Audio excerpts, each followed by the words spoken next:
సిద్దిపేట నియోజకవర్గంలో గత 10 ఏళ్లు ప్రోటోకాల్ ఉల్లంఘన జరిగిందని నాగరాజుపల్లి గ్రామ ప్రజల కోరిక మేరకు లబ్ధిదారులకు సంక్షేమ పథకాల పత్రాలు అందజేసినట్టు టీపీసీసీ రాష్ట్ర కార్యదర్శి దేవులపల్లి యాదగిరి అన్నారు. కాంగ్రెస్ ప్రోటోకాల్ ఉల్లంఘన చేసిందని మాట్లాడే నైతికత బీఆర్ఎస్ పార్టీ నాయకులకు లేదని మండిపడ్డారు. సిద్దిపేట జిల్లా నంగునూరు మండల కేంద్రంలోని సాయి బాలాజీ ఫంక్షన్ హాల్లో టీపీసీసీ కార్యదర్శి యాదగిరి మండల అధ్యక్షుడు శంకర్ మీడియా సమావేశంలో మాట్లాడారు.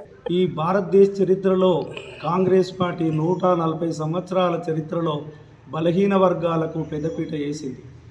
అయితే ఈ ఎలబదొరల పాలనలో మర్రి చెట్టు కింద చిన్న చిన్న మొక్కలు మొలువయ్యట, చచ్చిపోతాయట. అట్లనే ఈ హరీష్ రావు ఎలబదొరల పాలనలో ఒక బీసీ బిడ్డ అయినటువంటి పూజల హరికృష్ణ వస్తే అట్లాంటి పేద వర్గాలు ఎదగనీయకుండా ఈ మండలంలో ఉండేటువంటి రెడ్డి నాయకులు ఎవరైతే ఉన్నారో ఈ మండలంలో కాంగ్రెస్ పార్టీ తప్ప కాంగ్రెస్ పార్టీ రాష్ట్రంలో కానీ తెలంగాణ ఇచ్చే మీరా కుమారి కానీ ఆర్కే నారాయణ ఎస్సీ కానీ దళిత ముఖ్యమంత్రులు కానీ ఎంతోమందికి భవిష్యత్తునిచ్చింది. రాష్ట్ర ఉప ప్రధాని జగజీవన్ రావు గారికి అవకాశం ఇచ్చింది. ఈ మండలంలో మొదటి నుంచి కూడా దళిత సామాజిక వర్గము దేవులపల్లి యాదగిరి కానీ శంకర్ కానీ పేద వర్గాలకు సంబంధించిన వాటికి వాళ్లకు ఈ పార్టీ కాంగ్రెస్ పార్టీ గుర్తింపించింది. ఆ గుర్తింపించిన పార్టీ వాళ్ళను ఓర్వలేక ఇక్కడ ఉండే మండలంలో టీఆర్ఎస్ ప్రభుత్వం వస్తే మా బ్రతుకులు మారుతాయని కొన్ని 15 సంవత్సరాలు 12 సంవత్సరాలు పోరాటాలు చేసి తెలంగాణ తెచ్చుకుంటే అవి కూడా పూర్తిగా నిన్న అందరికీ రైతు భరోసా ఇందిరమ్మ ఆత్మీయ భరోసా 100కు 100% రైతుల ఖాతాల్లో రైతు కూలీల ఖాతాల్లో జమ చేయడం జరిగింది.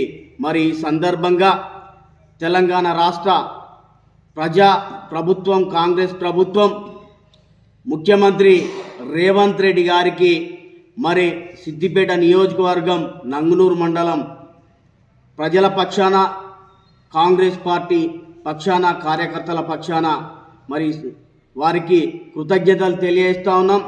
ఉప ముఖ్యమంత్రి బట్టి విక్రమార్క గారికి, వ్యవసాయ శాఖ మంత్రులు తుమ్మల నాగేశ్వరరావు గారికి,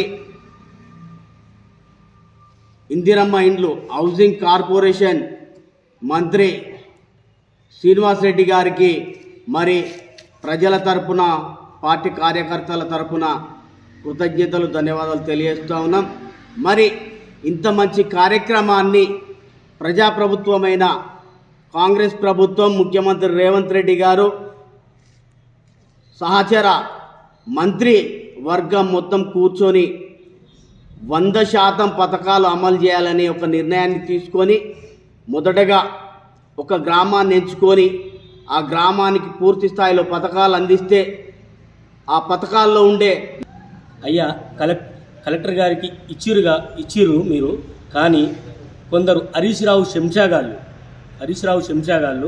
హరీష్ రావు ప్రజాధనంతో మన క్యాంప్ ఆఫీస్ కట్టుకుంటే ఇంతవరకు ప్రోటోకాల్ గురించి తెలిసిన హరీష్ రావు ఇంతవరకు ఒక సీఎం ఫోటో కానీ హరీష్ రావు ప్రోటోకాల్ ప్రకారం ఏంటంటే సీఎం ఫోటో ఉండాలి, క్యాంప్ ఆఫీస్కు ఎమ్మెల్యే గారి ఫోటో ఉండాలి. ఆ సిగ్గు శరం నీకుంటే ఫస్ట్ అది పెట్టి నీ జాప శ్రీకాంత్ రెడ్డికి కానీ వేముల వెంకరెడ్డికి కానీ ఎట్లా సోమిరెడ్డికి కానీ ఈ మండలంలో తింపగలవు. కానీ ఈ రోజు నుండి మేము హెచ్చరిస్తున్నాం, హరీష్ రావు ఖబర్దార్. ఏదైతే ప్రోటోకాల్ గురించి నీ శంషాగాలతో పెట్టించినావో ఫస్ట్ నీ క్యాంప్ ఆఫీసులో సీఎం రేవంత్ రెడ్డి గారి ఫోటో పెట్టినాకనే నంగనూరు మండలకు రాగలుగుతావు.